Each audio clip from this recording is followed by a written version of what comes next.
అపోస్తలుడైన పౌలు తెస్సలోనికైలకు రాసిన మొదటి పత్రిక 4వ అధ్యాయము మొదటి వచనం కానుంచి 8 వచనాలు. ఇది ఒక భాగంగా రాయబడింది. మనం ఈ భాగంలో ఉన్న దేవుడు మనతో మాట్లాడుతున్న సంగతులను మనం ధ్యానం చేద్దాం. దయచేసి మొదటి వచనాన్ని మనం చదువుకుందాం. అపోస్తలుడైన పౌలు తెస్సలోనికైలకు రాసిన మొదటి పత్రిక 4వ అధ్యాయము మొదటి నుంచి 8 వచనాలు మనం ధ్యానం చేయబోతున్నాం. అయితే మనం మొదటి వచనాన్ని చదువుకొని మెల్లగా అంటే టైంలోపే మనం ముగించేద్దాం. అయితే మీరు శ్రద్ధగా దేవుని వాక్యం మీద మనసు పెట్టండి. 4 మొదటి వచనం చదవండి. మెట్టుకు సహోదరులారా, మేము ప్రభువైన యేసు ద్వారా మీకిచ్చిన ఆజ్ఞను మీరెరుగుదురు కాగా, మీరెలాగు నడుచుకొని దేవుణ్ణి సంతోషపరచవలెను మా వలన నేర్చుకొనిన ప్రకారముగా మీరు నడుచుకొనుచున్నారు.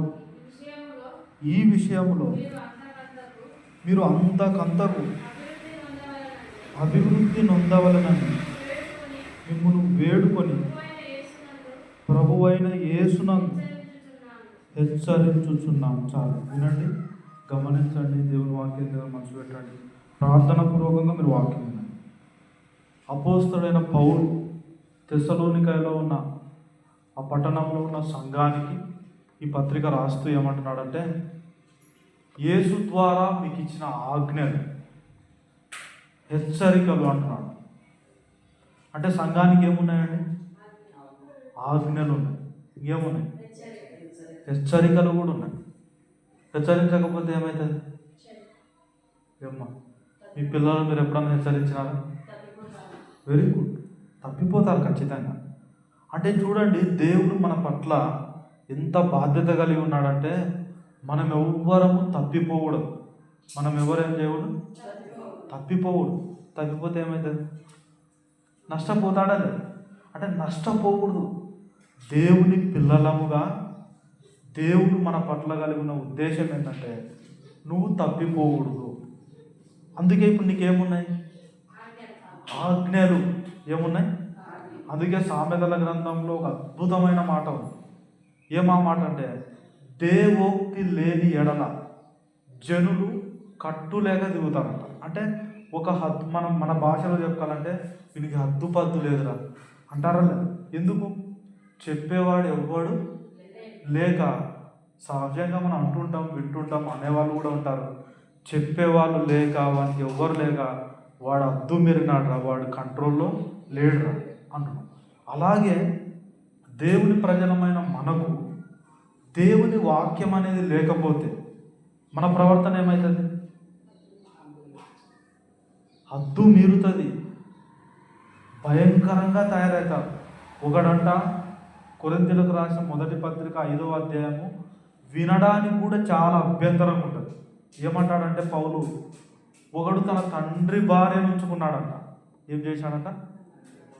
కొరింథీయులకు రాసిన మొదటి పత్రిక 5వ అధ్యాయం మొదటి వచనం. పౌలు ఎంత తీవ్రంగా చెప్తున్నాడంటే, అన్యజనులు కూడా ఇంత దారుణంగా ప్రవర్తించారు కదరా, మీరు ఎందుకు ఇంత నీచ స్థితికి దిగజారినారు? చదవండి ఒకసారి ఆ మాట.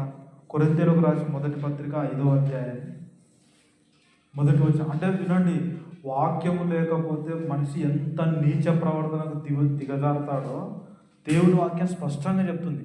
ఎంత నష్టపోతాడో, ఎంత దుర్మార్గంగా ప్రవర్తిస్తాడో చెప్తుంది దేవుని వాక్యం. అందుకే ఈ దుర్మార్గమైన ప్రవర్తన నుంచి మనం బయటపడాలంటే, నేను అంత చెడ్డ పనులు నేను చేయనన్నా, వాక్యం లేకపోయినా సరే నేను అంత చెడ్డగా అయితే ప్రవర్తించననే వాళ్ళు ఉన్నారు. అలా అనుకోవద్దు ఎప్పుడు కూడా. నేను వాక్యం వినకపోయినా అన్న, వానంత దుర్మార్గంగా అయితే నేను చెయ్యనన్నా అన్న మనసు చాలామందికి వస్తుంది. కానీ వినండి, మనిషి అంటేనే యేసు ప్రభువుని నమ్మినాక హృదయం మారింది, కానీ మనసు కనుక మార్చుకోకపోతే నీచంగా ప్రవర్తించే అవకాశం. అసలు ఇటు అంటాడు కదా దేవుడు, ఇలా అంటాడు, ఎద్దుకు తన కామంది ఎవరో తెలుసంట, గాడిదకు సొంతవాని దేడేదో తెలుసంట, కానీ నా జనులు నన్ను ఎరుగరు. అంటే అంటే మనిషి లాస్ట్కి ఎటు పోయినాడు? పశువు అన్న మేలవుతుందేమో అన్న ప్రవర్తనకి వెళ్ళిపోతున్నాం. కారణమేమి? దేవుడే అంటున్నాడు, ఆకాశం ఆలకించుము, భూమి చెవి యొగ్గుము, నా ప్రజలు నా మీద తిరుగుబాటు చేస్తున్నారు. ఎందుకు తెలుసు వాని యజమానుడు ఎవరో. చూడండి, ఎద్దులు చూడండి, మీరు వదిలిపెడితే చక్కగా ఎక్కడికి పోతాయి? యజమాని దగ్గరకు. యజమాని లేదు అక్కడ. గాడిదని చూడండి, గాడిద ఎక్కడున్న టైంకి మళ్ళీ ఎక్కడికి వస్తుంది? అంటే మనిషి అంటే గాడిదకున్న తెలివి, ఎద్దుకున్న తెలివి కొంతమంది వాక్యం వినక పశువుల కంటే నీచంగా అంటే పశువుల లాంటి ప్రవర్తన వస్తుంది మనిషికి. కారణం చెప్తున్నాడు.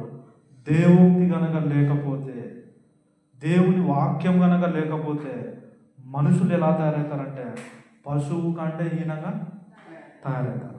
అలా తయారవచ్చా? నేను లోకం గురించి అంటలేను, యేసు ప్రభు నమ్మిన వారి గురించి నేను మాట్లాడతలేను. అందుకే పౌలు అంటాడు కదా, వెలుపటి వారికి తీర్పు తీర్చడం నాకేలా, బయట వాళ్ళతో మనకేం పని? మీరు లోపటి వారు. మీరు ఎవరండి? అంటే నేను హెచ్చరించే అధికారం, అంటే దేవుడికి హెచ్చరించే అధికారం ఎవరి మీద ఉంటుంది? ఇప్పుడు నేను ఈ సంఘానికి నేను కాపాడిని, నాకు హెచ్చరించే అధికారం అందరి మీద ఉంటుంది, నీ మీద మాత్రమే ఉంటుంది. ఇప్పుడు నేను ఈ సంఘానికి కాపాడిని, అన్ని సంఘాల మీద నాకు పెత్తనం ఉంటుంది, ఈ సంఘం మీదనే పెత్తనం, ఈ సంఘం మీదనే పెత్తనం ఉంటుంది. ఇంకో సంఘానికి నేను పెత్తనం చేస్తా అంటే ఆ పాస్టర్ ఏమంటాడు? నువ్వెవరు బాబు? వాక్యం కావాలంటే నువ్వు సేవకుని వాక్యం చెప్పు, కానీ పెత్తనం అయితే నీకు అవకాశం లేదంట. అంతేనా కాదు? ఇప్పుడు దేవుడు కూడా దేవుడి ప్రజలకు చెప్తాడా మీరు మంచిగా జీవించండి అని లోకానికి చెప్తాడా? దేవుని పిల్లలకు చెప్తాడు. అందుకే పౌలు కూడా, దైవజనుడైన పౌలు కూడా ఏమంటున్నాడంటే, బయటి వారికి తీర్పు తీర్చనిక నాకేం పని? మీరు లోపటి వారు, మీరు సంఘం, మీరు దేవుని పిల్లలు, మీరు యేసు ప్రభునందు విశ్వాసం ఉంచి రక్షించబడిన వారు, మీరు పరిశుద్ధులు, మీరు నీతిమంతులు, మీరు దేవుని ఆత్మచేత ముద్రింపబడిన వారు. కాబట్టి తీర్పు తీర్చే అధికారం నాకు ఉంది, ఎందుకంటే మీరు దేవుని పిల్లలు కనుక. అందుకే పశువుల కంటే హీనమైన పరిస్థితి అంటే ఆ ప్రవర్తనలోకి మానవుడు వెళ్ళిపోతున్నాడు. కారణం ఏంటంటే దేవోక్తి అనేది లేదు. దేవోక్తి అంటే, ఉక్తి అంటే మాట, అంటే దేవునిలో నుంచి వచ్చే మాట. మనం చాలాసార్లు చెప్పుకున్నాం. అసలు మన సంఘంలో బోధించే, అంటే మన సంఘంలో మన పరిచర్యలో బోధించే వాక్యం ఏంటిదంటే, మనుషుడు రొట్టె వలన మాత్రం కాదు కానీ దేవుని నోట నుండి వచ్చు ప్రతి మాట వలన. అంటే మన జీవన విధానం ఎలా ఉండాలా, నువ్వు జీవించే జీవితం ఎలా ఉండాలా? దేవుని మాట వలన. నువ్వు ఏదన్నా పని చేస్తుంటే కూడా దేవుని నడిపింపుతో చేయాలి. నువ్వు ఎక్కడన్నా ఏదైనా మాట్లాడుతుంటావంటే కూడా దేవుని ఆత్మ చేత నువ్వు ప్రేరేపించబడి మాట్లాడాలి. నువ్వు ఏదన్నా సహాయం చేస్తున్నావంటే కూడా, నువ్వు ఏ పని చేస్తున్నా దేవుని ఆత్మ చేత నువ్వు నడిపించబడి పని చేయాలి. అది క్రైస్తవ జీవితం. అందుకే లోకము రొట్టె వలన జీవిస్తుంది, క్రైస్తవుడు ఎలా జీవించాలి? దేవుని నోట నుండి వచ్చు మాట వలన. ఎప్పుడైతే నువ్వు దేవుని నోట నుండి వచ్చు మాట వలన జీవించలేదనుకో, ఇక లోకానికి మనకు తేడా అనేది ఉండదు. లోక ప్రవర్తన ఎట్లా ఉండదు, దేవుని పిల్లల ప్రవర్తన అలాగే ఉంటుంది. అందుకే దేవుని వాక్యం ఇప్పుడు చెప్తుంది, ప్రభు అయిన యేసు ద్వారా నేను మీకు ఇచ్చిన ఆజ్ఞలను మీరు ఎరుగుదు, నేను హెచ్చరిస్తున్నాను. అంటే ఇప్పుడు విశ్వాసికి ఖచ్చితంగా ఏముండాలి? ఖచ్చితంగా ఆజ్ఞలు ఉన్నాయి. అయితే ఇంతకుముందే కదా నువ్వు ఎప్పుడు చూడు ఆజ్ఞలు ఏం లేవు, ఆజ్ఞలు కొట్టివేయబడినాయి అని నువ్వే కదా చెప్పింది, మళ్ళీ ఇప్పుడేమో కొత్తగా ఆజ్ఞలు ఉన్నాయంటున్నావు అని మీరు ఏమైనా కన్ఫ్యూజ్ అవుతున్నారా? లేదు కదా. మనం ఏ ఆజ్ఞలు కొట్టివేయబడినాయి అని చెప్తున్నాం? ఏ ఆజ్ఞలు లేవని చెప్తున్నాం? మనం ఏ ఆజ్ఞలు లేవంటున్నాం?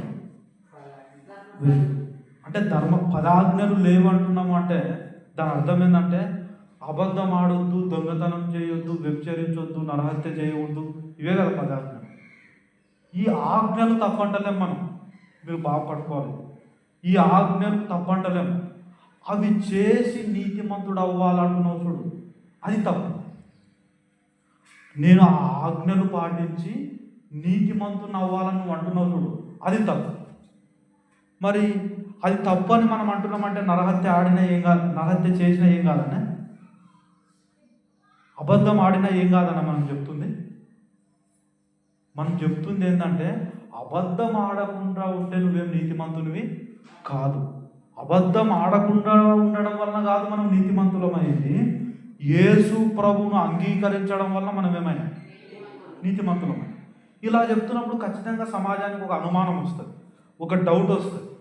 వింటున్న వారు కూడా ఒక డౌట్ రావచ్చు. అంటే అబద్ధం ఆడకుండా ఉంటే కాదు నీతిమంతులం, యేసు ప్రభువుని నమ్మితే చాలు నీతిమంతులం అంటే ఇంకా వీళ్ళు యేసు ప్రభువుని నమ్మితే నీతిమంతులం అనేది పట్టుకోకుండా ఓహో అబద్ధం అంటే ఏం కాదంట, దొంగతనం చేసినా ఏం కాదంట, ఏమి చేసినా ఏం కాదంట అని మనిషి ఇలా ఆలోచన చేస్తాం. చూసారా, మనిషి ఎప్పుడు కూడా పాజిటివ్గా ఆలోచన చేయడు.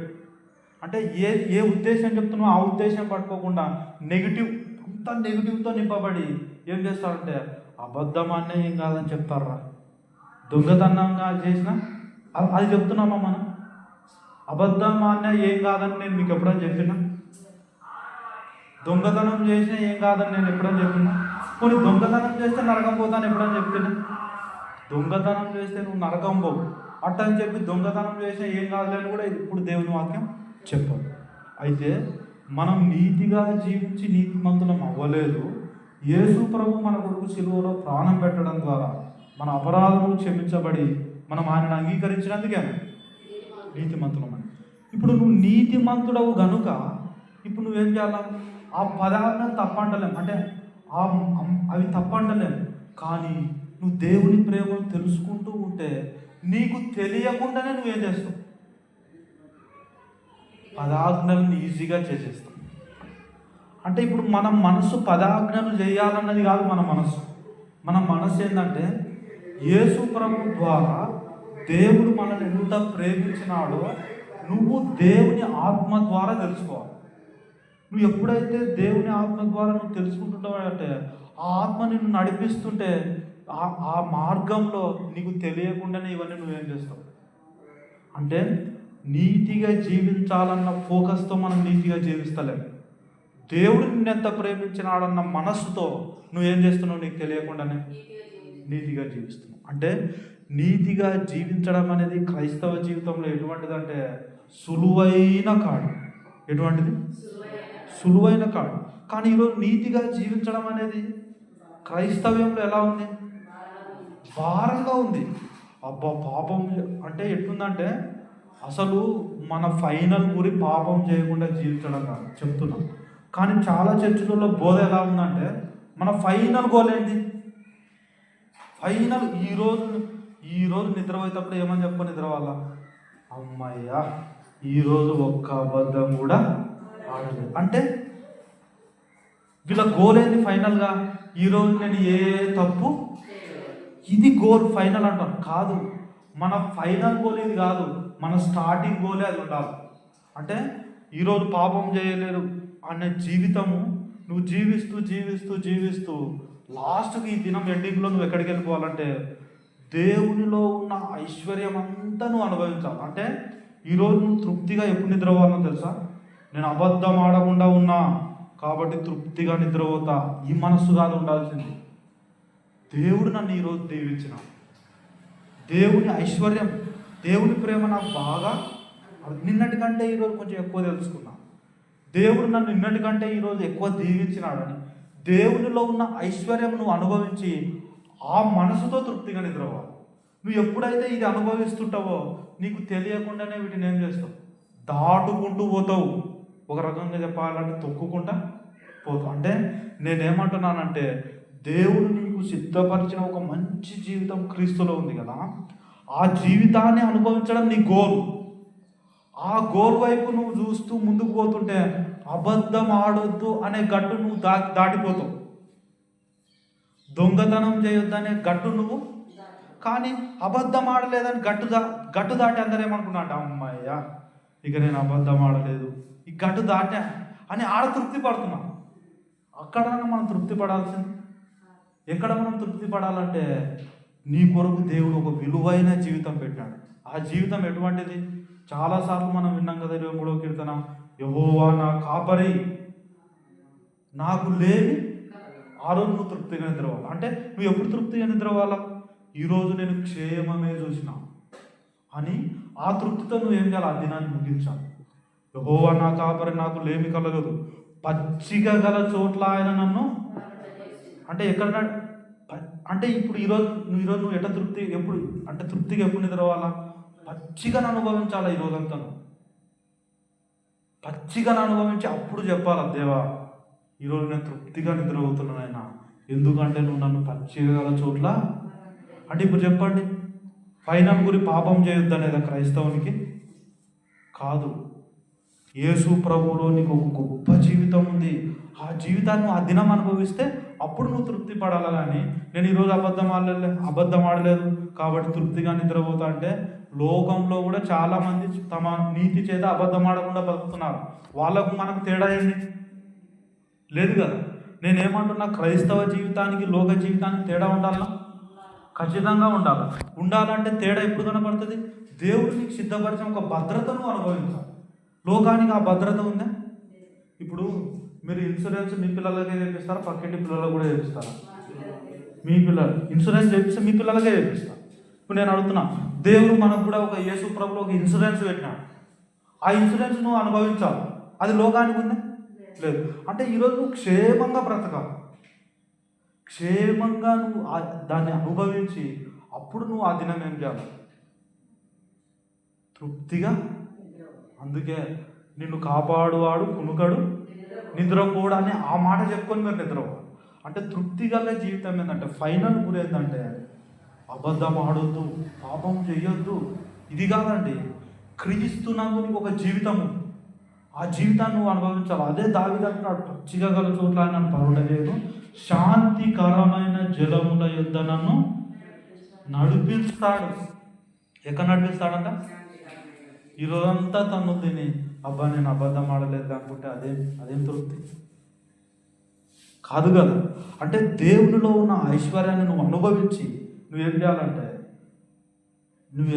తృప్తిగా నిద్రపోవాలి. అంటే క్రైస్తవులంగా మన ఫైనల్ గురి ఏంటంటే పాపము చేయవద్దు అనేది కాదు. ఏంటి మన ఫైనల్ గురి అంటే క్రీస్తులో నీకున్న ఐశ్వర్యం ఉంది కదా. రోగం నీ ఐశ్వర్యమా? ఇప్పుడు నేను అడుగుతున్నా, రోగం నీకు ఐశ్వర్యమా నీకు శత్రువా? శత్రువు అనే వాళ్ళందరూ ఒకసారి హల్లెలూయా చెప్పండి. రోగం మనకు శత్రువు. ఎందుకంటే మన రోగాలన్నీ ఏం చేశాడు? తీసేసాడు. ఒకవేళ రోగం మనకు మిత్రుడైతే రోగాలు తీసుకొని ఆయన శ్రమ పొందాల్సిన అవసరం ఉందా? పాపం మనకు శత్రువా మిత్రుడా? శత్రువు. అంటే ఇప్పుడు నేనేమంటున్నా అంటే నువ్వు రోగంతో బ్రతకొద్దు, నువ్వు పాపం చేసుకుంటూ బ్రతకొద్దు, నువ్వు దరిద్రంగా బ్రతకొద్దు. మన దరిద్రతను ఏం చేసినాడు? ఆయన అనుభవించాడు. మన దరిద్రత కోసమే ఆయన దరిద్రుడైనాడు. ఆయన దరిద్రుడైన తర్వాత కూడా మనం దరిద్రంగా జీవించవచ్చా? మన పాపంలో కోసమే ఆయన చనిపోయినాడు. ఆయన పాపానికి వెల చెల్లించిన తర్వాత కూడా మనం పాపాలు చేయొచ్చా? చేయకూడదు. ఇప్పుడు నేను అడుగుతున్నా, అందుకే క్రైస్తవుడు దరిద్రతగా బ్రతకూడదు. క్రైస్తవుడు రోగంతో, రోగాలు రావని నేను అంటలేను, మళ్ళీ దాన్ని తప్పుగా అర్థం చేసుకోవద్దు. మనం ఈ శరీరంలో ఉన్నాం కనుక రోగాలు వస్తుంటాయి, వచ్చే అవకాశం ఉంది. కానీ నువ్వు విశ్వాసంతో జీవిస్తుంటే ఏమవుతుందంటే దాన్ని దాటుకొని పోతావు. ఏమవుతావు? అదే అంటున్నాడు, శాంతికరమైన జలములో దాన్ని నడిపిస్తావు, గాఢాంధకారపు లోయలు. అంటే ఒక్కోసారి గాఢాంధకారమైన పరిస్థితులు వస్తుంటాయి.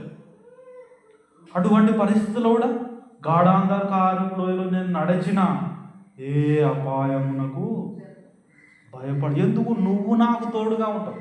ఇప్పుడు చెప్పండి, ఆయన తోడుగా ఉంటే నువ్వు అగ్నిలో నడిచిన ఏమవుతుంది? Very good. ఇప్పుడు శద్రకు మెషకు అబేద్నెగో రాజు నెబుకద్నెజరు ఒక పెద్ద ప్రతిమ చేపించి ఏం చెప్పినాడు? అందరూ దీనికి నమస్కారం చేయాలన్నారు. అప్పుడు శద్రకు మెషకు అబేద్నెగోలు అన్నారు, ఇలా అన్నారు, అంటే వాళ్ళు విగ్రహారాధన చేయరు కదా. దేవుడు అనేవాడు ఎవరో వాళ్ళకి తెలుసు. ఇది దేవుడు కాదనుకుంటున్నారు కనుకనే వాళ్ళు దానికి సాగిల పడతలేదు. అయితే ఆ సంగతులు కొంతమంది ఏం చేయాలంటే రాజు చెప్పినారు. ఏమని చెప్పినారు? ఇదిగో అందరూ విగ్రహానికి మొక్కాలని నువ్వు చెప్తావు కదా, వాళ్ళు మొక్కలేరంటే వాళ్ళ ముగ్గురిని రాజు దగ్గరికి కొట్టుకోపోతే రాజు అన్నాడు, ఇదిగో ఇప్పుడు వాయిద్యాలు కొడతాం, వాయిద్యాలు కొట్టేప్పుడు మీరు ఏం చేయాలా? ఆ బొమ్మకు మొక్కాలా అని చెప్పినారు. అప్పుడు వాళ్ళు అన్నారు, అసలు మేము మొక్కమన్నాం. మొక్కమంటే రాజు కోపం వచ్చింది. కోపం వస్తే ఏం చేసినాడు? పెద్ద అగ్నిగుండం రెడీ చేసి వీళ్ళని అందులో వేసేయండి అన్నాడు. శద్రకు మెషకు అభ్యర్థం కూడా అందులో వేసేయండి అన్నాడు.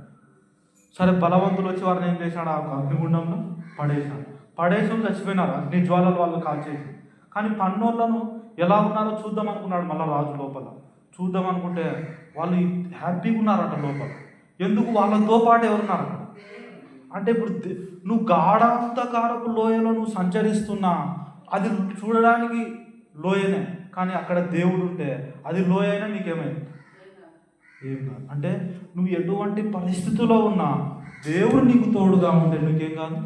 ఏం కాదు. కనాను దేశం కోదం పడరా బాబు అన్నాడు మోసే. దేవుడు మనల్ని విడిపించిందే ఎందుకు? కనాను దేశం పోవడానికి. వీళ్ళు అన్నారు, అటైతే మనం వాళ్ళని జయించాలి కదా, వాళ్ళని ఓడించాలి కదా. వాళ్ళని ఓడించాలంటే ఫస్ట్ వాళ్ళు ఎట్టున్నారో చూద్దాం, వాళ్ళని ఓడిస్తామో లేదో చూద్దాం అని చెప్పి ఒక 12 మంది వేగుల వారు పోయి 10 మంది ఏం చెప్పినాడు తెలుసా? వాయబ్బా, వాళ్ళతో మనం ఆడ చూస్తాం, యుద్ధం చేస్తాం, వాళ్ళేమో చాలా హైట్ ఉన్నారు, బలవంతులు, వాళ్ళ దృష్టికి మనం ఎట్టున్నాం? మిడతల్లాగున్నాం, మనం వాళ్ళని జయించలేమన్నారు. కానీ యెహోషువ కాలేమన్నారు, ఖచ్చితంగా వాళ్ళని మనం జయిస్తాం. ఎందుకు? దేవుడు మనతో ఉన్నాం. ఇప్పుడు నేను అడుగుతున్నా, ఒక పెద్ద వ్యక్తికి మన దృష్టికి మనం మిడతలా ఉన్నాం అనుకో, మిడతకు దేవుడు తోడుగా ఉంటే మిడత గొప్పదే, వాడు గొప్పడా? ఎందుకు మిడత గొప్పది? అదే నువ్వు ఎట్టున్నావు అనేది ఆ సమస్య. నీ వెనకాల ఎవరున్నారు?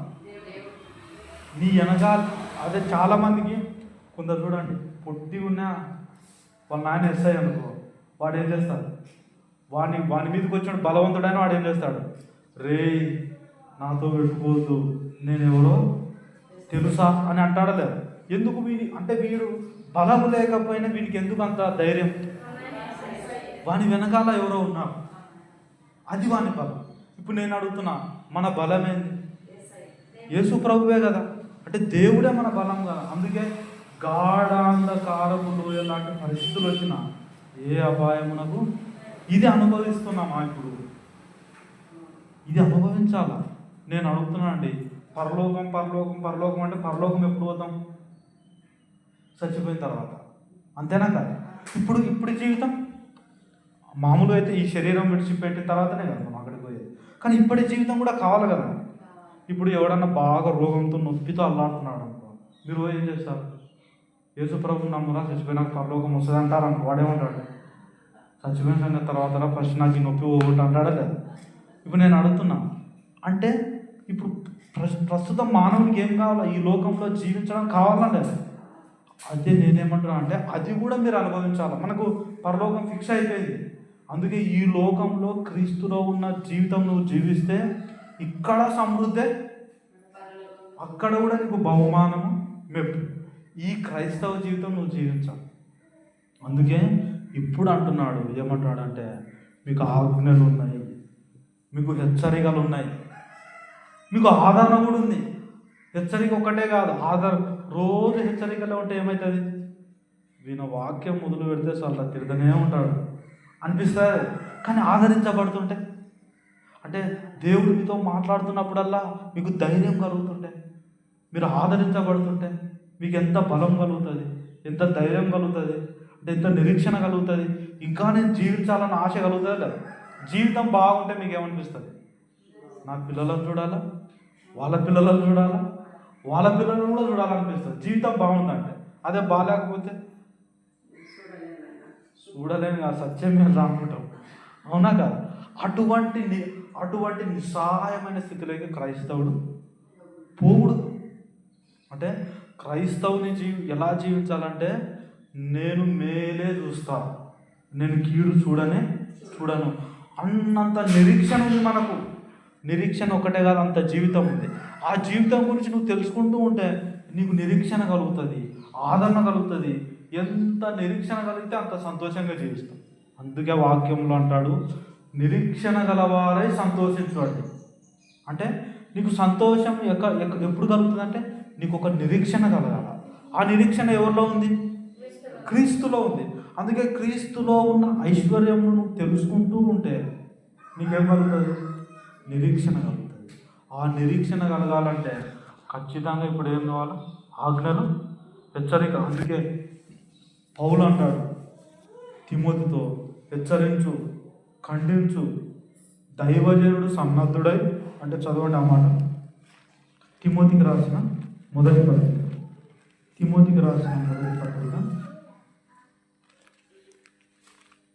క్షమించండి, 2వ పత్రిక 4వ అధ్యాయము 3వ అధ్యాయం 16 వచనం. తిమోతికి రాసిన 2వ పత్రిక 3:16. దైవజనుడు సన్నద్ధుడై ప్రతి సత్కార్యమునకు పూర్ణముగా సిద్ధపడి ఉండునట్లు దైవావేశము వలన కలిగిన ప్రతి లేఖనం, అంటే లేఖనం ఏం చేస్తుంది అంటే చూడండి, ఉపదేశం చేస్తుంది. అంటే ఉపదేశం అంటే మీ పిల్లలకు ఉపదేశం చేస్తారు కదా, పొద్దులు వేస్తేనే నాయన అది తినొద్దురా, ఇది తినొద్దురా, అక్కడ తిరగొద్దురా, వాళ్ళతో వద్దురా, ఉపదేశం చేస్తారు కదా. ఇప్పుడు దేవుని వాక్యం కూడా మనకి ఏం చేస్తాం? నువ్వు ఎలా ఉండాలా, ఎవరితో నడవాలా, ఎవరితో నువ్వు తిరగాలా, ఏ విధమైన పరిస్థితుల్లో కూడా నువ్వు వెళ్ళినప్పుడు ఎలా ప్రవర్తించాలా అనే ఉపదేశం మనకు ఎక్కడుంది? వాక్యం. అందుకే మీరు ఇక్కడ కూర్చొని వాక్యం వింటున్నప్పుడు మీరు ఏం చేయబడతారంటే ఉపదేశం దొరుకుతుంది. ఆ ఉపదేశం మిమ్మల్ని ఏం చేస్తుంది? ఒక మంచి త్రోవలో నడుస్తుంది. అందుకే లేఖనము ఉపదేశించుటకును, తర్వాత ఏం జరుగుతుందంట?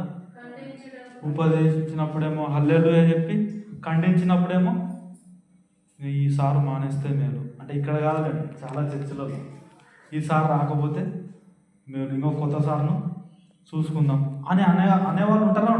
అంటే ఎందుకు? ఇప్పుడు ఖండించినప్పుడు, అంటే ఖండించిన లేఖనం నేను ఖండిస్తే కూడా నువ్వేం చేయాలండి? ఆ హెచ్చరికకు లోబడాలి, ఆ గద్దింపుకు. ఇప్పుడు తల్లిదండ్రులు పిల్లలను గద్దించినప్పుడు వాళ్ళు వినకపోతే ఏమవుతారు? ఆ గద్దింపును లెక్క చేయకపోతే ఏమవుతారు? చెడిపోతారా లేదా? నేను అదే చెప్తున్నా. ఖండించినప్పుడు నీకు బాధ కలిగిన కృతజ్ఞతతో ఆ గద్దింపుకు లోబడు, ఖచ్చితంగా నెక్స్ట్ నీకు ప్రమోషన్. ఏముంది? నాకేముందన్నా, నాకేం ప్రమోషన్ అంటే మీరు గుర్తుపెట్టుకోండి, ఖచ్చితంగా క్రైస్తవునికి ప్రమోషన్ ఉంది. ఇప్పుడున్న స్థితిలోనే మీరు ఉండరు, మీరు అంటే అధికమైన ఆశీర్వాదంలోకి వెళ్ళిపోతారు. ఇదే కదా మన ప్రమోషన్. అంటే ఇప్పుడున్న స్థితిలోనే మనం ఉండకూడదు. సంవత్సరం కిందట ఎట్టున్నాము, 10 సంవత్సరాల కింద కూడా అట్లే ఉండాలి. ఎవరైనా అనుకుంటారు మారాలనుకుంటారు. ఇప్పుడు నేను అడుగుతున్నా, వాక్యం అదే చెప్తుంది, మీకు ప్రమోషన్ ఉంది. ఎప్పుడు? గద్దింపుకు లోబడితే మీకు ఏముంది? ప్రమోషన్ ఉంది. అందుకే ఒకవేళ మీ జీవితంలో ఏదైనా లోపాలను దేవుని వాక్యం సరి చేస్తున్నప్పుడు ఖండించే క్రమంలో మీరు లోబడి ఒప్పుకొని, నిజమే దేవాని నీ బలహీనతలో ఉన్న వాక్యం చెప్తుంది సత్యమే, నన్ను ఈ విషయంలో సరిచేయని మీరు దేవుని కృపకు అప్పగించుకున్నారనుకో, ఇదే అండి ఒప్పుకోవడం అంటే. ఒప్పుకోవడం అంటే ఏంటి? అతిక్రమములు దాచిపెట్టువాడు వర్ధిల్లడు, వాటిని ఒప్పుకొని విడిచిపెట్టువాడు కనికరం పొందుతాడు. మీరు ఏదైనా బలహీనతలో ఉన్నారు, దేవుని వాక్యం ఏం చేస్తుంది? మీతో మాట్లాడినప్పుడు ఇది కరెక్ట్ కాదు చూడు అని మీతో దేవుని వాక్యం మాట్లాడితే మీరు ఏం చేయాలా? నన్నే అంటావా అనకూడదు. ఏం చేయాలా?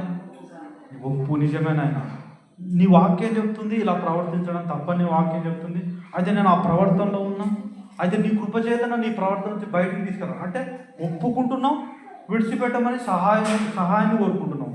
అలా నువ్వు ఎప్పుడైతే కోరుకుంటావో దేవుడు కనికరం చూపుతాడు. అంటే నెక్స్ట్ నీకేముందంటే ప్రమోషన్. ఏముంది? అందుకే దేవుని వాక్యం దగ్గరికి మీరు వస్తూ ఉంటే మీ జీవితంలో ఉన్న చీకటంతా దేవుని వాక్యం ద్వారా ఏమవుతుంది? తొలగిపోతూ ఉంటుంది, మీరు ఎదుగుతూ ఉంటారు. అందుకే మనం అట్టి అనుభవంలోకి రావాలి. అందుకే లేఖనము ఉపదేశించుటకును, ఖండించుటకును ఏం చేస్తుందంట? ఇప్పుడు చెప్పండి, తప్పు దిద్దేది ఏంటిది? లేఖనం, వాక్యం. అందుకే వాక్యము అంటే అవి అక్షరాలు కాదు. వాక్యం అని ఎవరిని అంటాం మనం?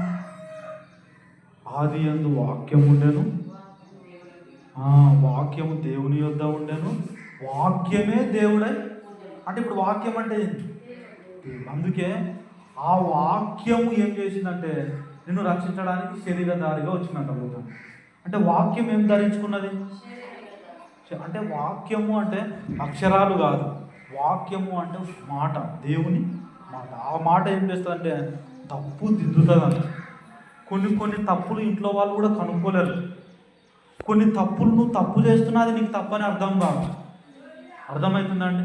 అంటే ఒక్కోసారి మనం తప్పులే చేస్తుంటాము, కానీ ఇది తప్పు కాదులే అన్న అంధత్వంలోకి వెళ్ళిపోతాం. కానీ దేవుడి దగ్గర వాక్యం దగ్గరికి వచ్చినప్పుడు అది తప్పు అని దేవుడి వాక్యం నీకు స్పష్టంగా చూపెడుతుంది. అప్పుడు ఏం చేస్తావు? ఆ తప్పులో నుంచి బయటపడడానికి అవకాశం ఉంది. ఎప్పుడైతే ఆ తప్పులో నుంచి నువ్వు బయటపడతావో నెక్స్ట్ నీకు దీవెన, ఆశీర్వాదం, ప్రమోషన్. అందుకే తప్పు దిద్దుతుంది. దేని అందు? నీతి అందు శిక్ష చేస్తుందంట. అంటే శిక్షణ ఇస్తుంది. అంటే నీతిగా నువ్వు ఎలా జీవించాలి, నీతి ప్రవర్తన కలిగి నువ్వు ఎలా జీవించాలి. అందుకే తెస్సలోనిక పత్రికలో చదువుకున్నాం కదా, దేవుని ఎలా సంతోషపరచాలో మీకు తెలియాలి. మీరు ఏం తెలుసుకోవాలా?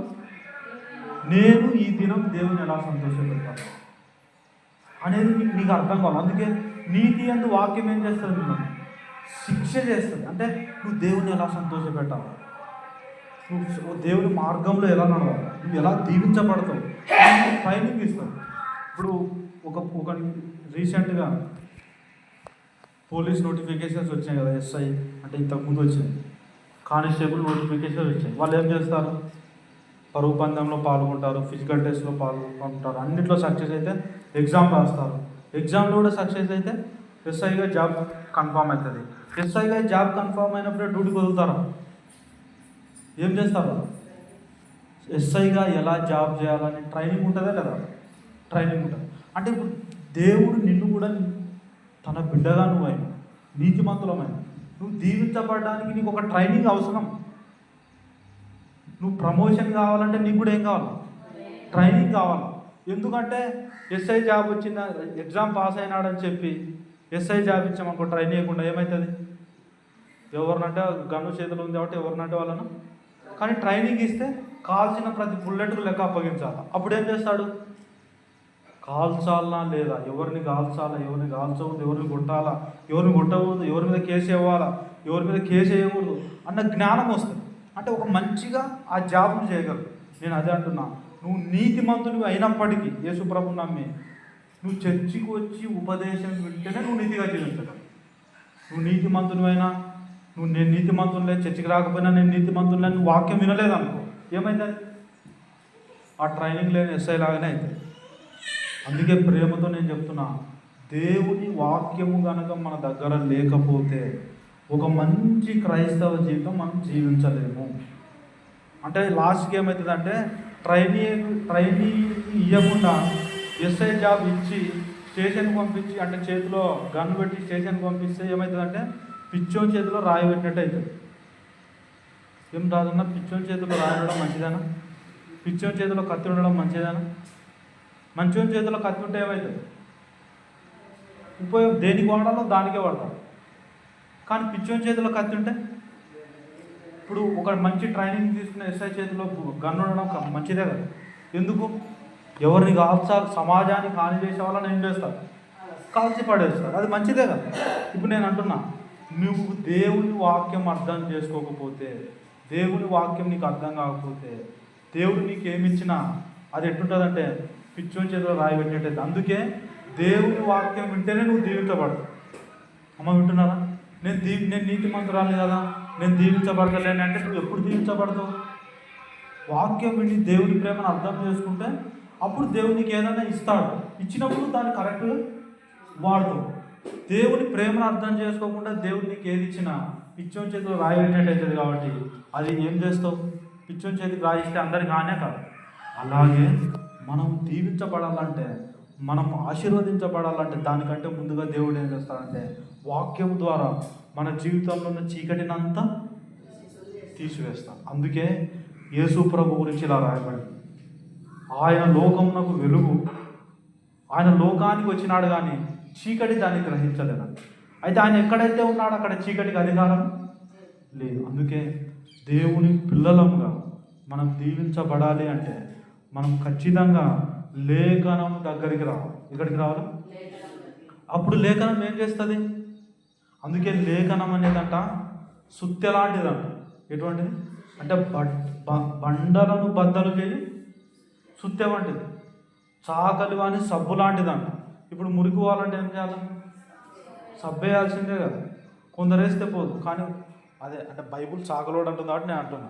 వాళ్ళు ఎట్లా చేస్తారు? వాళ్ళకి బాగా ఎక్స్పీరియన్స్ ఆ మురికిని ఎలా తీయాలి.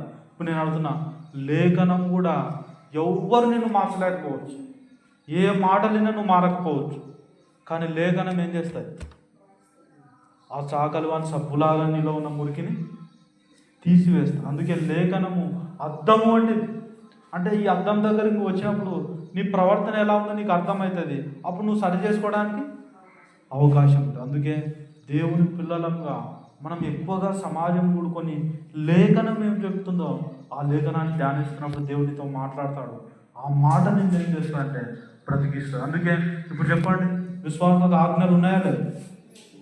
ఏం ఆజ్ఞలు? 10 ఆజ్ఞలు పాటించి పరలోకం పోతాం చూడు, ఆ ఆజ్ఞల. ఇప్పుడు చాలామంది మనం ఏం చెప్తున్నాం అంటే వీళ్ళు ఆజ్ఞలు లేవంటారు, ఏం లేవంటారు రా, వీళ్ళకి అద్దు లేదు పద్దు లేదు, ఏం చర్చో ఏమో, ఏం బోధనో ఏమో అని డౌట్ కూడా వస్తుంటుంది. అంటే మనం ఏ ఆజ్ఞలు లేవంటున్నాం? 10 ఆజ్ఞలు అంటే నేనేదో ఆజ్ఞలు పాటించి నీతిమంతున్నాయి తానే ఆజ్ఞలు లేవు. ఏ ఆజ్ఞలు ఉన్నాయి? ఆ ఆజ్ఞలు ఎప్పుడు వస్తుంటాయో తెలుసా? దేవుని బిడ్డగా నువ్వు దేవుని మందిరానికి వస్తున్నప్పుడు దేవునితో మాట్లాడుతున్నాడు. అమ్మ నువ్వు ఇలా ఉండాలా, నీ పరిస్థితికి తగ్గట్టు మాట్లాడుతున్నాడు. అదే నీకు ఆజ్ఞ.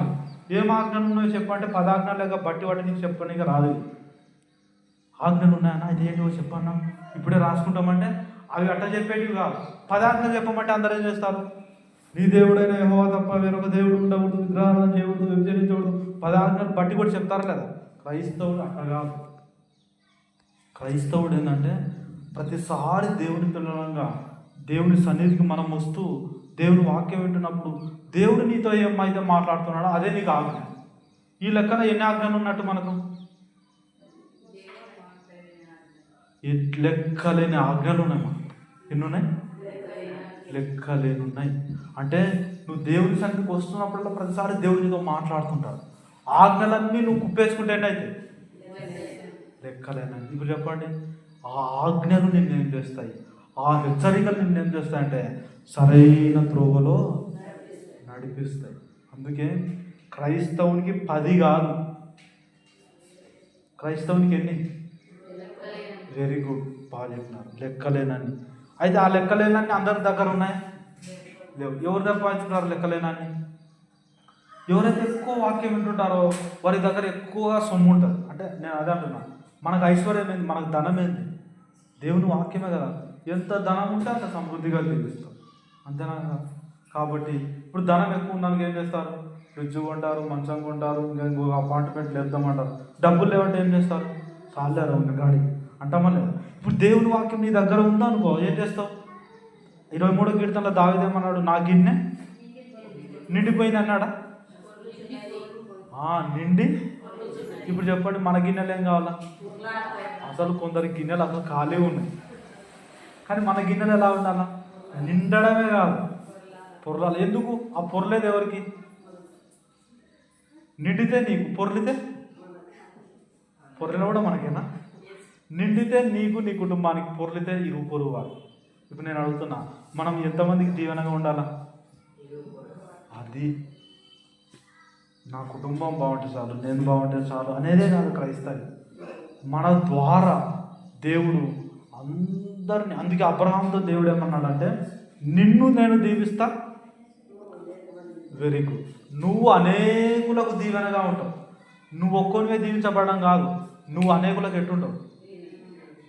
ఇప్పుడు నేను అడుగుతున్నా, అబ్రహాం ఏ లెవెల్కి వెళ్ళిపోయినాడో తెలుసా? అబ్రహాం ఒకప్పుడు విగ్రహారాధికుడు, దేవుడు అంటే ఎరుగనివాడు. కానీ దేవుడు ఎవరో తెలుసుకున్నాడు, దేవుని వాగ్దానాలు నమ్మినాడు, విశ్వాసంతో జీవించినాడు. ఈరోజు అబ్రహాము తెలియని ఊరు లేదంటే నమ్ముతారా మీరు? అబ్రహాం అనే పేరు తెలియని ఊరు ఏదైనా ఉందంటారా? ఖచ్చితంగా లేదు. ఎందుకంటే యేసు ప్రభు నమ్మిన వాళ్ళు ఎక్కడెక్కడ ఉన్నారు? అంతటా, ప్రపంచం అంతటా. నువ్వు ఏ దేశం పోయినా యేసు ప్రభు, గ్రామంలో కనీసం ఒకరాలు ఉండరా యేసు ప్రభు రక్షించబడిన వారు? అంటే చాలామంది ఉంటారు. నేను ఇలా అంటున్నా అంతే. యేసు ప్రభు ఈ గ్రామంలోనే రక్షించబడిన వారు చాలామంది ఉంటారు, అవునా కాదు? మరి ఈ లెక్కన అబ్రహామును దేవుడు ఏ లెవెల్లో దీవించినాడు? నేషనల్ కాదు వంశీ, ఇంటర్నేషనల్. ఏది ఇది? ఇంటర్నేషనల్ లెవెల్లో దేవుడు ఏం చేసినాడు? దేవుడు దీవించినాడు. ఇప్పుడు చెప్పండి, మనల్ని కూడా దేవుడు ఎంతగా దీవించాలనుకుంటున్నాడు? నీ పేరు ఎక్కడి దాకా పోవాలనుకుంటున్నాడు దేవుడు? నా పేరు మా పక్కింటోళ్ళకే వెళ్ళదన్నా, మా ఊర్లోనే తెలుసు. ఒకవేళ దేవుడు వచ్చి బాబు నేను ఇంటర్నేషనల్గా దీవిస్తా అంటే మీరేమంటారు? ఊకే ప్రభు ఊకే జోగులే నాతో అంటాం. కానీ అబ్రాహాం ఏమన్నాడు? నమ్మినాడు, ఆమెనన్నాడు. ఎందుకు? ఈయన మిడతనే, కానీ ఈయన వెనకాల ఉండేది ఎవరు? దేవుడు.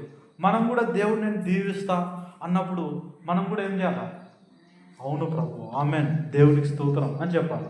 కానీ నీకెళ్ళి చూసుకుంటే నేనే ఆడవు ప్రభు, నేనే ఆడెప్పుడు నాకుండా, నేనే ఆడ చేద్దు నా పని, నేనెక్కడ చేద్దున్నది అంటావు. ఎందుకంటే నీకెళ్ళి చూసుకుంటాం, కానీ నీ వెనకాల ఉండే దేవుడు.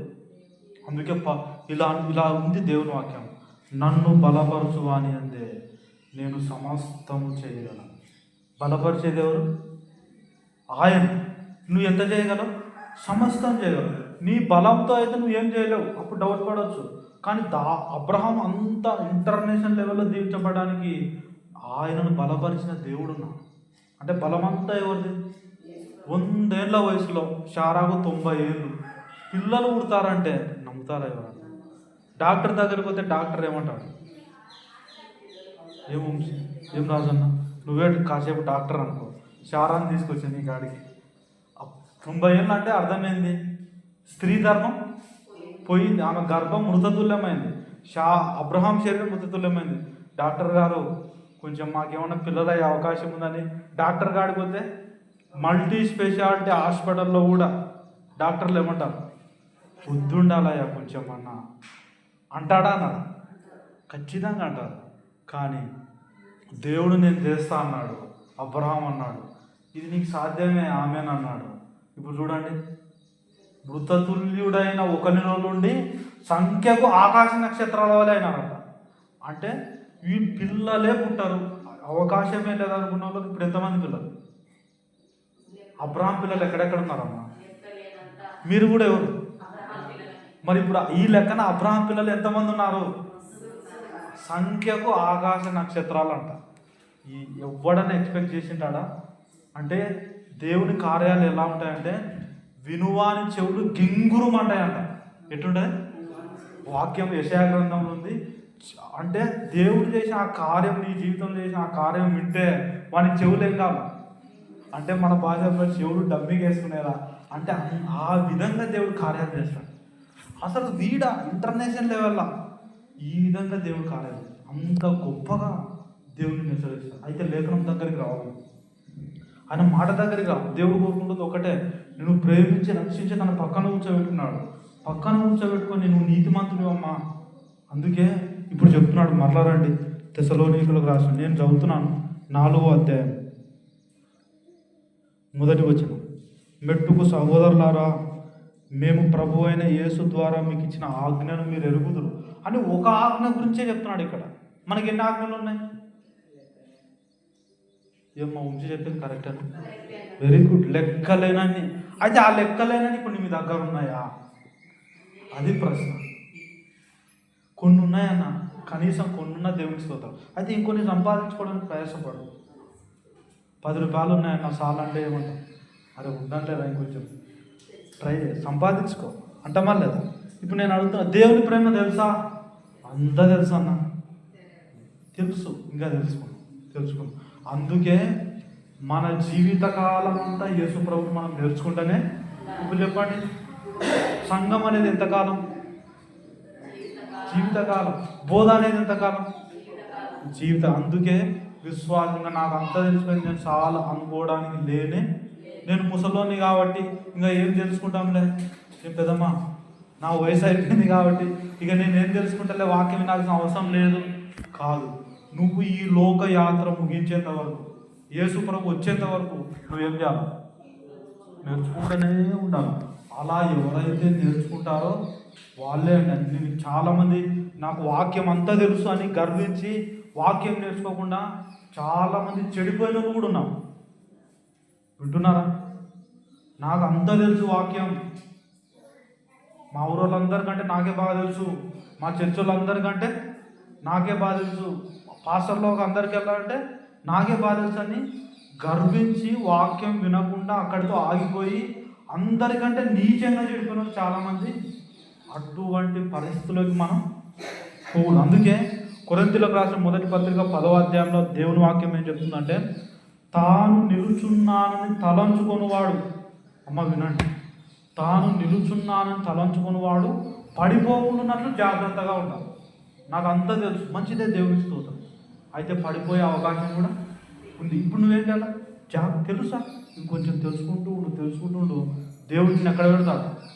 అబ్రహాం ఏ లెవెల్లో తీసుకుపోయినాడు? Very good.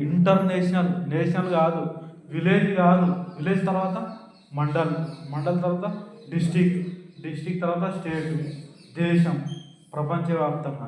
ఇప్పుడు చెప్పండి, అబ్రహాము దేవుడు ఎక్కడుండే? అబ్రహాం అంటే ఎవరికి తెలియదు, విగ్రహారాధికుడు, ఎవ్వరికి తెలియదు. కానీ ఇప్పుడు ఏ రేంజ్కి వెళ్ళిపోయినాడు? ఇప్పుడు అబ్రహాం పిల్లలు ఎక్కడెక్కడ ఉన్నారు? చెవులు ఏమవుతున్నాయి? గింగురు అంటున్నాయి. అటువంటి కార్యాలు చేస్తాడు, అంత గొప్పగా చేస్తాడు. ఇది నీ బలంతో కాదు. అందుకే ఇది నా జీవితంలో జరగదేమో నువ్వు అనుకోవద్దు. నిన్ను కూడా దేవుడు ఏం చేయగలడు? నమ్మితే చెప్పండి, నమ్మకపోతే మిమ్మల్ని కూడా దేవుడు ఉన్నతంగా దీవించగలడు. ఉన్నతంగా, మన బలంతో కాదు. అందుకే దేవుని ప్రేమను తెలుసుకుంటూ ఉండండి, మీకు నిరీక్షణ కలుగుతుంది. దేవుని ఆజ్ఞలు మిమ్మల్ని ఒక మంచి మార్గంలో నడిపిస్తాయి. మీరు మీ కుటుంబానికి, మీ గ్రామానికి, అనేకులకు, సంఘానికి వచ్చే చాలామంది, అంటే ఇక్కడ కాదు, చాలా సంఘాలు నేను చూస్తున్నా కదా, అదే చర్చికి వస్తుంటారు, వాక్యం వింటారు, అదే సంఘంలోనే అందరికీ ఆటంకం చేస్తుంటారు. కానీ మనం సంఘానికి ఎలా ఉంటాం? అరే ఆమె ఉంది సంఘంలో అంటే సేవకునికి ధైర్యం కదా, ఆమె ఉంది సంఘంలో అంటే సంఘానికి అంత ఆదరణ కదా. అవరే వీడు వస్తున్నాడా, అసలు ఈరోజు టార్చర్ ఏదో గొడవ పెడతాడు. అటువంటి సంఘాలు నేను చాలా చూసాను. కానీ విశ్వాసి అందరికీ ఎలా ఉండాలి? ఆశీర్వాదంగా ఉండాలి. అందరికీ ఎలా ఉండాలి? కానీ ఒకడు ఉన్నాడంట బైబిల్లో, వాని పేరు దియోత్రెఫే. ఏ పేరు? మీరు పలకకపోయిన ఇబ్బంది లేదు, చదవండి. అంటే తెసలోనిక పత్రికలోనే మీరు అలానే ఉండండి, నేను త్వరగా ముగించేస్తాను. యోహాను రాసిన 3వ పత్రిక 9వ వచనం. యోహాను రాసిన 3వ పత్రిక 9వ వచనం తీశాను. నేను సంఘమునకు ఒక సంగతి వ్రాసింది. చూడండి ఎంత అద్భుతంగా చెప్తుంది దేవుని వాక్యం. సంఘానికి ఏం కావాలో? సంగతులు. మన భాషలో సంగతులను ఏమంటారు? మాటలు, ముచ్చట్లు. ఇప్పుడు చెప్పండి, అంటే దేవుడు మనతో ఏం చేస్తాడంటే ముచ్చటిస్తాడు వాక్యంలో. అంటే మీరు శ్రద్ధగా ఆయనతో ముచ్చట్లు అంటే ఇష్టమా కదా? మామూలుగా లోకంలో ముచ్చట్లు పెట్టడం అంటే ఎట్టుంటుంది? చెవి కోసుకుంటారు లేదా? ఇప్పుడు దేవుడు కూడా మనతో, తన పిల్లలంగా మనతో ఏం చేస్తాడు? ముచ్చటిస్తాడు. ఆ ముచ్చట్లు కనుక నీవు వింటే, చెవి ఇస్తే అసలు తృప్తిగా ఉంటుంది, మన జీవితం ఆశీర్వాదకరంగా ఉంటుంది. అందుకే అదే అంటున్నాడు, నేను సంఘంలో ఒక సంగతి అంటే మాటలు, విషయాలు, ముచ్చట్లు రాసి తిని. అయితే వారిలో ఒకడున్నాడు, వాని పని ఏంటంటే పెత్తనం కావాలి. ఈరోజు సంఘంలో అందరి కోరికేంది? అదే అల్లూరులో నేను కొత్తలో పోయినప్పుడు ఒక ఆయన పెత్తనానికి వచ్చాను. కానీ దేవుడు ఈరోజు ఆయన ఏం చేశాడంటే, ఆ పాపకు తెలుసు, పూర్తిగా పక్కన పెట్టేసి. అంటే అంత దారుణమైన పరిస్థితి. ఈరోజు చర్చిలోకి రావడానికి కూడా వాళ్ళకి ఏం లేదంటే మొహం లేదు. అంటే సేవకుని మీద పెత్తనం చేయాలని, నేను చెప్పిందే జరగాలని, నేను ఎట చెప్తే అట నడవాలని. ఇటువంటి పెత్తనాలు అసలు క్రమం కాదు. అందుకే అంటున్నాడు, వారిలో ప్రధానత్వం కోరుచున్న దియోత్రెఫే మమ్మును అంగీకరించట్లేదు. వాడు మమ్మల్ని గురించి చెడ్డ మాటలు వదులుచు అది చాలన్నట్టుగా సహోదరులు తానే చేర్చుకొనక వారిని చేర్చుకున్న మనస్సు గల వారిని కూడా ఆటంకపరుచు సంఘములో నుండి వారిని వెలివేయుచున్నాడు. అంటే సంఘానికి థియోతరకు ఎలా ఉన్నాడు? పెత్తనం కోసం వస్తూ, చాలామంది పెత్తనాలకు వాక్యం కోసం రాదు, దేనికోసం వస్తారు అంటే ఇక్కడ అంటే మన జనాభా లేదు కాబట్టి మనకు అర్థం కాకపోవచ్చు, కానీ చాలా సంఘాల్లో ఇది దేనికోసం? పెత్తనం. లాస్ట్ ఎక్కడికి వెళ్ళిపోయిందంటే సంఘాలలో ఎలక్షన్లే జరుగుతున్నాయి. ఏం జరుగుతున్నాయి విన్నారా? పెద్ద పెద్ద సిటీల్లో సంఘాల్లో ఎలక్షన్లు జరుగుతలేవా? ఆ ఎలక్షన్లో కూడా ఏం చేస్తున్నారు? దీనిలాగే కాదు, డబ్బులు ఆ సంఘాల్లో పెత్తనాల కోసం ఎలక్షన్లు పెట్టి ఆ ఎలక్షన్లో వీడు అధికారం పొందడానికి ఏం చేస్తున్నాడు? డబ్బులు పంచుతున్నాడు. కారణం ఏంటంటే ఆ డబ్బు దేనికి? పెత్తనం కావాలి. అందుకే ప్రేమతో చెప్తున్నా, సంఘంలో పెద్దలు, సేవకులు, పరిచారకులు ఎలా ఏర్పడాలో తెలుసా? మొదట వాళ్ళు రక్షించబడి సంఘానికి వస్తూ వాక్యము విని ఆ వాక్యం ద్వారా వాళ్ళు పరిచర్యలో పాలు పొందుతూ ఉంటే దేవుడే అంటే సంఘమే వాళ్ళని గుర్తు ఏం చేయాలా? నువ్వు ఉండు పెద్దగా నియమించాలి. అంటే ఎలక్షన్ ఇది ఎలక్షన్ అంటే. ఎలక్షన్ అంటే ఏ విధంగా జరగాల? వాళ్ళు రక్షించబడి మందిరానికి వస్తూ వాక్యం వింటూ దేవుని ప్రేమను నేర్చుకొని సంఘంలో బాధ్యతగా ఉన్నప్పుడు సంఘం వాళ్ళ సేవను గుర్తించి, నాయన నువ్వు మంచిగా పరిచయం చేస్తున్నావురా, నువ్వు సంఘానికి బాధ్యత తెలుసుకుంటే చాలా మేలని సంఘమే ఏం చేయాలి? వారిని పెద్దగా నియమించాలి. అటువంటి క్రమం ఎప్పుడైతే పోయిందో వాక్యం లేక ఈరోజు పెత్తనాల కోసం గొడవలు. అందుకే యేసు ప్రభువుని నమ్మినందుకు దేవుడు మన గిన్నెలను ఏం చేయాలనుకుంటున్నాడు? నిండాల, పొరలాల. నువ్వు ఆశీర్వదించబడాలా, అనేకులకు నువ్వు ఆశీర్వదించబడాలి. ఇదంతా కృప ద్వారా జరగాల, దేవుని ప్రేమను నేర్చుకుంటూ జరగాలి. అందుకే దేవుని పిల్లలం ఇక్కడున్న మనం అందరం, మన ఫోకస్ పెత్తనాలు, మన ఫోకస్ వేరే వాడు, మన ఫోకస్ అంతా ఏంటంటే నేను దేవుని బిడ్డను. దేవుని వాక్యం లేకపోతే నేను చెడిపోతాను. అందుకే దీన్నే దైవ భయం అంటారు. ఏమంటారు? భయం ఉంటానా లేదు? నువ్వేంటివి ఏదన్నా భయపడకూడదు, భయపడితే తప్పు చేస్తారని నువ్వేంటివి, మళ్ళీ ఇప్పుడేదో భయపడాలంటున్నావు అంటే ఆ భయం వేరు, ఈ భయం వేరు. ఆ ఆజ్ఞలు వేరు, ఈ ఆజ్ఞలు వేరు. ఈ భయం ఏం భయం? నరకం పోతానే భయం కాదు ఇది. నరకం పోతానే భయంతో నువ్వు ఎంత పరిచర్య చేసినా దాన్ని దేవుని యందు భయం అని అనరు. దేవుని యందు భయం అని దేన్ని అంటారంటే, యేసు ప్రభు ప్రేమను నేను తెలుసుకోకపోతే, వాక్యం వినకపోతే నేను నష్టపోవద్దు, నేను దీవించబడాలని క్రమంగా వచ్చి నువ్వు వాక్యం వింటుంటా చూడు, ఇది దేవుని భయం. ఈ భయము లేకపోతే విశ్వాసి ఖచ్చితంగా చెడిపోతాడు, నష్టపోతాడు. కాబట్టి విశ్వాసి దేవుని యందు భయభక్తులు కలిగి ఉండాలన్నా ఉండకూడదు? దైవ భయం ఉండాలన్నా లేదు? ఏది దైవ భయం అంటే? చాలామంది లోకంలో అంటే చాలామంది, లోకం కాదు, చాలామంది ఏమనుకుంటున్నారంటే దేవుని భయం ఉండాలిరా అని అంటారా లేదు? దేవుని భయం అంటే వాళ్ళ ఉద్దేశం ఏంటి? చాలామంది ఉద్దేశం దేవుని భయం అంటే ఏంటంటే అబద్ధం ఆడితే నరకం పోతాం, దొంగతనం చేస్తే, ఇది దేవుని భయం అనుకుంటున్నారు. ఇది దేవుని భయమా?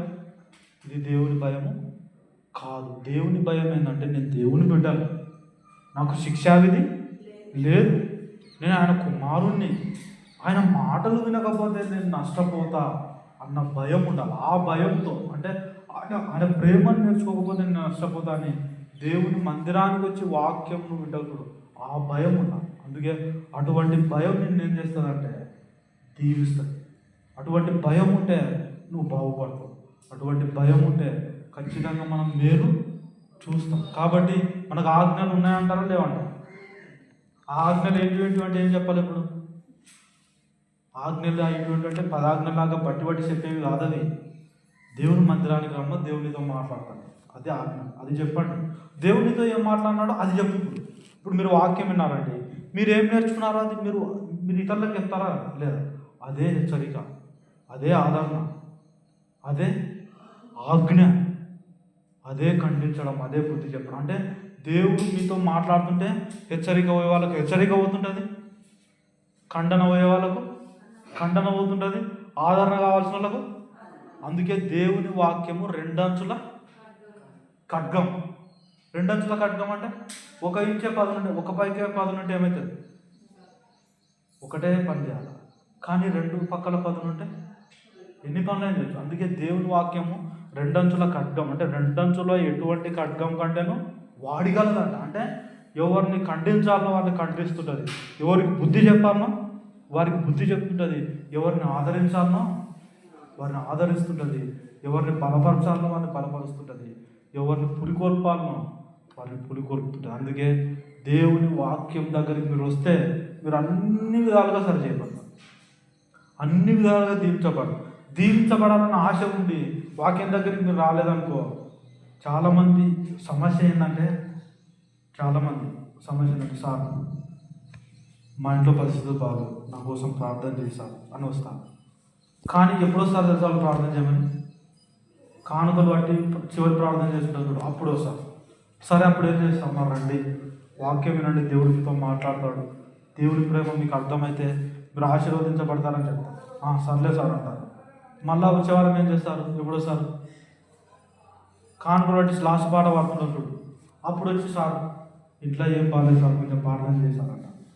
నేనేమంటున్నా, వాక్య సమాధానం ఏంది? దేవుని ప్రేమను నేర్చుకో. ఆ దేవుని ప్రేమ నీకు అర్థమైతే ఆ సమస్య నుంచి ఏం చేస్తావు? నువ్వు ఇది చేయకుండా ప్రార్థన చేశారని, అందుకే ఇది అర్థం కాక వాళ్ళు ప్రార్థన చేసే బాగైందంట, వాళ్ళు ప్రార్థన చేసే అక్కడెక్కడో హైదరాబాద్ ఉన్నారు, వాళ్ళు ప్రార్థన చేస్తే బాగవుతుందంట, అక్కడెక్కడో ఉన్నారు, వాళ్ళు ప్రార్థన చేస్తే బాగవుతుందంట అని ఇలా పరిగెత్తి అలసిపోతున్నారే తప్ప నువ్వు ఇది చేయకుండా, దేవుని ప్రేమ నేర్చుకోకుండా, వాక్యం దగ్గరికి రాకుండా నువ్వు ఎవరైనా ప్రార్థన చేస్తే నీకేమి మేలు కదా. అందుకే అటువంటి మోసంలో నుంచి మనం ఏం చేయాలి? బయటపడాలి. అటువంటి మోసం నుంచి మనం బయటపడాలి. అందుకే దేవుడు మీరు దీవించబడాలని కోరుకుంటాడు. అయితే మీరు దీవించబడాలంటే ఆయన మీతో మాట్లాడాలి కదా, మీతో మాట్లాడితే మీరు బాగుపడాలి. ఆయన మాట వినకుండా, ఇప్పుడు చెప్పండి, మాట వినకుండా నాకు అది కావాలి ఇది కావాలంటే ఎవరు? అంటే ఇక్కడ మాట వినడం అంటే నువ్వు ఎలా దీవించబడతావు అని మార్గం చూపెట్టాలి. ఇప్పుడు దీవించబడాలని ఉంది, కానీ ఎలా మార్గం, ఏ మార్గంలోనే నీకు తెలియదు. ఆయన ఏమంటున్నాడు? ఏ మార్గంలో వాళ్ళో నేను చెప్తారా అంటున్నాడు. ఆ మార్గం ఏదో తెలియకుండా నన్ను దీవించు అంటే ఆయన కూడా అంటున్నాడు నేను దీవిస్తారా అంటున్నాడు. అయితే ఆ మార్గం ఏందో ఆయన తెలియజేస్తాడు. అది వినకుండా నాకు దీవెన కావాలని నువ్వు ఎన్ని చేసినా అవన్నీ ఏమవుతాయి? వ్యర్థమవుతాయి, నిష్ప్రయోజనమవుతాయి. అందుకే మనం దీవించబడాలి దేవుని పిల్లలుగా.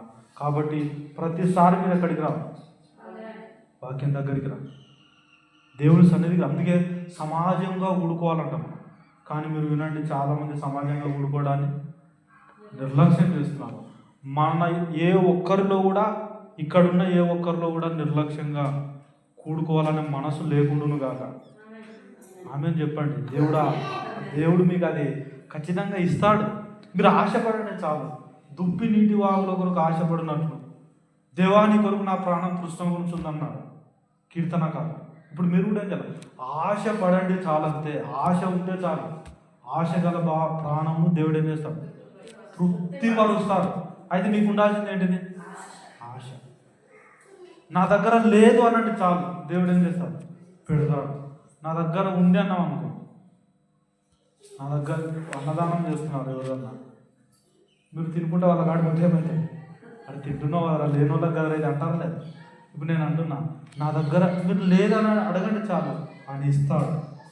బలహీనుని అనండి చాలు, బలపరుస్తాడు. ఆశ పడండి చాలు, తృప్తిపరుస్తాడు. అంత గొప్ప దేవుడు. అంటే అందుకే అడుగుడు మీకు ఇవ్వబడు, వెదకండి, తట్టిదే చాలు. ఏం చేస్తానంట? నాకు కావాలని తట్టలేదనుకో. అందుకే వాగ్దానాలు మీ దగ్గరకు వస్తున్నప్పుడు ధైర్యంగా ఆమెననండి. దేవుని ప్రేమ మీతో మాట్లాడుతున్నప్పుడు హల్లెలూయా చెప్పండి. పాస్టర్ చెప్తేనే హల్లెలూయా, నేను హల్లెలూయా అంటే మీరు హల్లెలూయా అనడం కాదు. అందరూ రెడీగా చూసుకొని ఉంటారు. నేను ఎప్పుడు చేస్తాడా, మేము ఎప్పుడు చేస్తా, నేను ఎప్పుడు హల్లెలూయా అంటాడా, మేము ఎప్పుడు హల్లెలూయా. నేనంటే మీరు అనేది కాదు, మా పాస్టర్ ఎప్పుడు హల్లెలూయా అనే అన్నాడమ్మా అని మీరు అనుకోవద్దు. మీరు హల్లెలూయా అంటే నాకు ఎంతో సంతోషం, మీరు ఆమెన్ అంటే నాకు ఎంతో సంతోషం. అయితే ఎప్పుడు నాకేదో అర్థమై నేను హల్లెలూయానంట, ఆయన హల్లెలూయా అన్నాడు రా, మనం అనకపోతే ఏంటని మీరు ఏదో అర్థమైనా కాకపోయినా హల్లెలూయా అనొద్దు. మీకు దేవుని ప్రేమ అర్థమైతే. నేను ఒకరోజు వాక్యం చెప్తున్నానండి, అల్లూరులో గుడ్ ఫ్రైడేకో ఈస్టర్కో చెప్తుంటే నాకు ఆశ్చర్యం ఏంటంటే నేను దేవుని ప్రేమను చెప్తున్నా ఒక ఆమె శ్రద్ధగా ఉంటుంది. ఎవరైతే వింటుంటారో నా కళ్ళు వాళ్ళ మీద బాగా అవుతుంటాయి, అంటే వాళ్ళు వింటున్నారు. నాకు తెలియకుండానే ఆమె వాక్యంలో ఆనందిస్తుంది, హల్లెలూయా అంటుంది, ఆమెన్ అంటుంది. అంటే ఆమె వాక్యాన్ని వాక్యం ఆమె బాగా తగ్గుతుంది. మిగతా వాళ్ళు కొందరు నిద్రపోయేతోళ్ళు అది కామన్, చర్చిల్లో అది కామనే కదా. నిద్రపోతాను, నేను కూడా డిస్టర్బ్ చేయగలను, పక్కన వాళ్ళు కూడా చెప్తాను డిస్టర్బ్ చేయొద్దు వాళ్ళని. కాబట్టి నేనేమంటున్నా అంటే నిద్రపోయేతోడు హల్లెలూయా అంటాడా? ఎవరికి తగిలితే వాడు హల్లెలూయా అన్న, ఎవరికి ఆదరణ, ఎవరికి వాగ్దానాలు వస్తే వాడు ఆమెనన్న. అంతే తప్ప పాస్టర్ అంటే అనడం, వాళ్ళు లేదంటే మీరు అనడం కాదు. మీరు దేవుని ప్రేమను మీరు అనుభవించి మీరు స్పందించడం నేర్చుకోండి. అందుకే ఆశపడండి, లేదని చెప్పండి, బలహీనున్నమనండి. దేవుడు కృపచేత మిమ్మల్ని ఏం చేస్తాడు గొప్పగా, ఏ లెవెల్, ఇంటర్నేషనల్ లెవెల్లో ఆ విధంగా దేవుడు దీవించగలని మీరు నమ్ముతున్నారా? నమ్ముతున్నారా? దేవునికి స్తోత్రం. దేవుడి వాక్య భాగం దీవించేవాళ్ళ ప్రార్థన చేసుకున్నాం. అందరూ కళ్ళు మూసుకున్నాం. అందరూ కళ్ళు మూసుకున్నాం సమయంలో మరి మన మధ్యలో ఉన్న రాని ప్రార్థన చేస్తే తర్వాత